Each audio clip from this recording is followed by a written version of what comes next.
Assalamualaikum warahmatullahi wabarakatuh.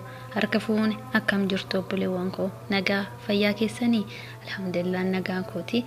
Egaa obboleeyyan koo har'a viidiyoo gabaabduu tana qabadhee isiniif dhiyaadheera jechuudha. Innis akkaataa gaafii keessaniitiin Play Store akkamitti banachuu dandeenya, akkamitti argachuu dandeenya jechuudhaan kan dalaguu fi dideef jechuu ni dandeenya. Kanaafuu akkaataa Play Store itti banannu isinitti agarsiisa, na wajjin tura isiniin jedha. Jalqaba Play Store keenya banachuu fi Google Chrome yookaan Google yookaan immoo browser kam keessa seenna jechuudha. Fakkeenyaaf internet keessa seenuu dandeenya jechuudha. Yeroo kana internet erga keessa seennee Google keenya keessa jechuudha. Bakka barraa'u qabu kanatti www.apkmirror.com jennee barreessina jechuudha. Sana booda search goona. Yeroo search goonu isa jalqabarraa APK mirror kan jedhu kun isinitti mul'ata. Isinitti mul'ata jedhee yaada. Isa jalqabumarra akkuma bantanii mul'atu kanarratti dhooftu jechuudha. Sana booda haala kanaan isiniif fida jechuudha. Yeroo haala kanaan isiniif fidu bakka gubbaarratti mallattoon searchii jirtu jechuudha. Mallattoo searchii san to'atu jechuudha.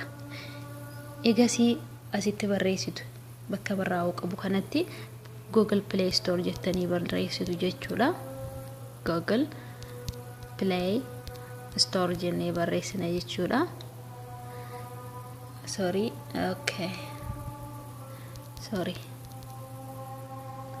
Google Play Store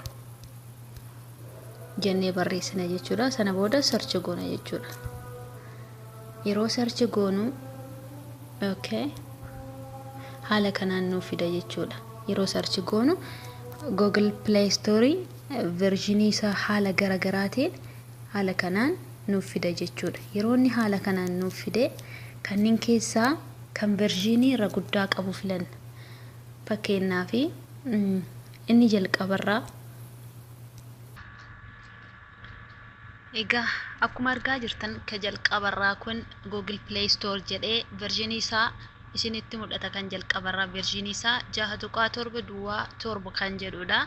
Isa lammaffaa 6.5 kan jedhudha. Isa sadaffaas 6.5 hundinuu mana jahaa ta'ee akkas tuqaan booda lakkoofsota jirus ilaaluu dandeettan jechuudha. Isaan kana keessaa kan irra guddaa qabu filattu jechuudha. Fakkeenyaaf inni jalqabaa kun 6.7 kan jedhudha. Isa filanna jechuudha. Sana booda irratti cuqaasna jechuudha. Yeroo irratti cuqaasnu networkidha. Haala kanaan nuuf fida jechuudha. Egaa haala kanaan nuuf fide yoo irratti cuqaafnu haala kanaan nuuf fida. Google Play Store jedhee version isaa wajjin akkanatti nu dhufa jechuudha. Yeroo kana akkana ol harkisnaa, akkanuma ol harkisnaa haga barreeffama download jedhu argannuuf akkatti ol harkisna. Sana booda rangadee download kan jedhu isinitti agarma. Isa kana irratti cuqaasna jechuudha. Download kan jedhu irratti cuqaasna jechuudha. Egaa download nuuf ta'eera jechuudha. Egaa download nuuf ta'ee duubatti deebinee jechuudha. Duubatti deebinee my file keenya keessatti arganna jechuudha. My file keessa seenna. My file keessa all files download kan jedhu keessa seenne sana booda kunoot isa jalqabaarraa jiru san jechuudha. Sana booda irratti cuqaasna jechuudha. Yeroo irratti cuqaan settingii nu fida jechuudha. Yeroo settingii nu seensisu settingii keessa akkatti ol harkisne unknown sources kan jedhu kana mark goona jechuudha. Yeroo mark goonu eeyyama nu gaafata allahu jennee akkasitti mark goona jechuudha. Sana booda install kan jedhu rangadee jira. Install kan jedhu tuyna jechuudha. Now download nuuf godhaara Google Play Store jechuudha. Yeroo kana wajjumaan ilaalla.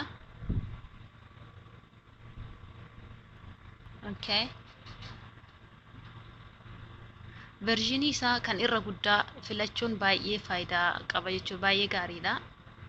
Kan versionii lakkoofsa irra baay'ee versionii guddaa qabu lakkoofsa guddaa qabu jechuudha. Nuuf xumuree jechuudha. Yookaan jennee duubatti deebinee iskiriinii irraa banuu hin dandeenya. Asumaanuu open jechuu hin dandeenya jechuudha.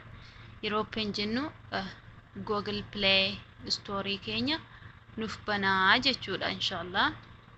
Well, haala kanaan Google Play Store banachuu ni dandeenya jechuudha. Salphaadha jechuudha. Inshallah hubattanii isiniif galeera jedhee yaada. Fayyaanataa. Wassalaamu alaikum warahmatullahi wabarakatuh. Fayyaataa.